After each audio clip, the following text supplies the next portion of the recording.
விஜய் பிரச்சாரத்திற்கு வாகனம் அடுத்து ரெடியாக இருக்கு.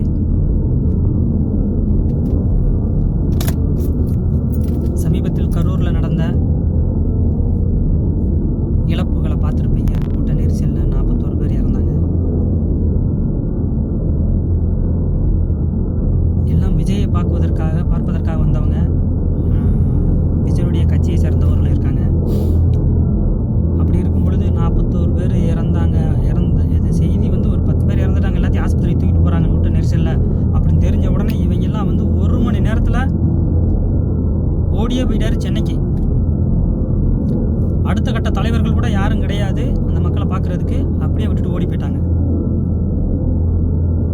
ஒரு தலைவன் தன்னை நம்பி வந்த மக்களை நின்று காப்பாற்றாமல் மக்களுக்கு ஒரு பிரச்சனைன்னு வந்த உடனே விட்டுட்டு ஓடி போறவன் தலைவனே கிடையாது. இவனெல்லாம் எப்படி தலைவனாக ஏற்றுக்கிட்டு இருக்கீங்கன்னு தெரியல. 41 பேர் இறந்துட்டாங்க. ஒரு வருத்தம் தெரிவிக்கல. அவன் மனசில் ஒரு வலி இல்லை, அவனுக்கு ஒரு வழி தெரியல. சரிங்களா?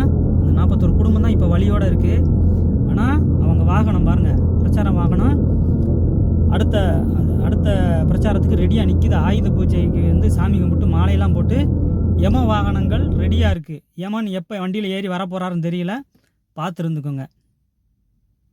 சின்ன குழந்தைகளெல்லாம் கூட்டு போகாதீங்க. ஏற்கனவே நீதிமன்றம் சொல்லியிருக்கு, சின்ன குழந்தைகள்லாம் அவங்க வந்து எந்தவித பொதுக்கூட்டத்துக்கு கூட்டு போகாதீங்க. பெண்கள் வந்து கலந்துக்கிறாதீங்க. உங்கள் பிரியம், சரியா? ஆனால் நின்று பாருங்கள். நடிகராக பாருங்கள். நடிகராக பாருங்கள். அவங்க படத்துக்கு 100 ரூபா டிக்கெட்டு கொடுத்து போயிட்டு வந்தீங்களா, அதோட நிறுத்திக்கோங்க. அவனை வந்து மிகப்பெரிய அவதாரம், இவர் தான் வந்து இந்த நாட்டை திருத்த போகிறாரு அப்படின்ட்டு பகல் கனவு காணாதீங்க.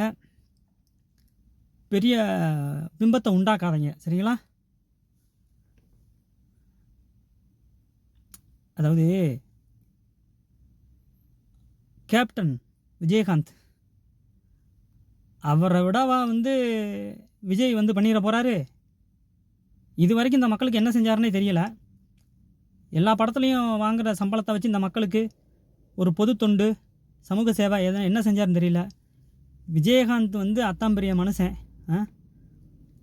அவரெல்லாம் வந்து இன்னும் வந்து அவரால் பயனடைந்தவர்கள் ஏகப்பட்ட பேர் கையெடுத்து கும்பிட்டு இன்னும் வந்து மனசு விட்டு சொல்லி வாழ்த்திட்டு போகிறாங்க. ஆனால் இந்த ஆள் அப்படி கிடையாது. பார்த்துக்கோங்க. அடுத்த யம வாகனம் ரெடியாக நிற்கிது. நம்மளை நாம் பார்த்து கொள்ள வேண்டும். அதனால் தெரிஞ்சுக்கோங்க. விஜய் வராரு அப்படின்ட்டு முண்டி அடிச்சுட்டு போனீங்கன்னா அவன் மிதித்து ஏறி உங்களை கொன்னுட்டு தான் போவான். பார்த்துக்கோங்க. 1.5 வயசு குழந்தை வந்து கரூரில் இறந்துச்சுல, அவங்க அப்பா வந்து பேட்டி கொடுத்து அழுகிறாரு. எப்படி சொல்கிறது அப்படின்ட்டு அந்த சின்ன குழந்தைய ஏறி மிதிச்சுட்டு போனாங்கல்ல, என்னமோன்ட்டு மிதித்து அந்த ஆணுறுப்பே வெளியே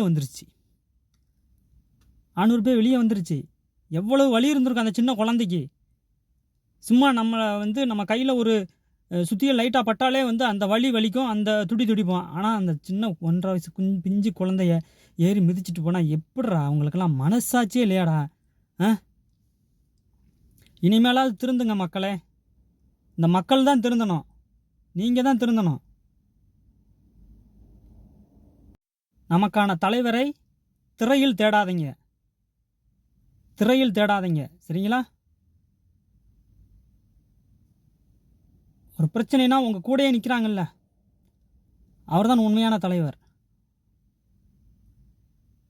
அப்படிப்பட்ட தலைவரை தேர்ந்தெடுங்கள்.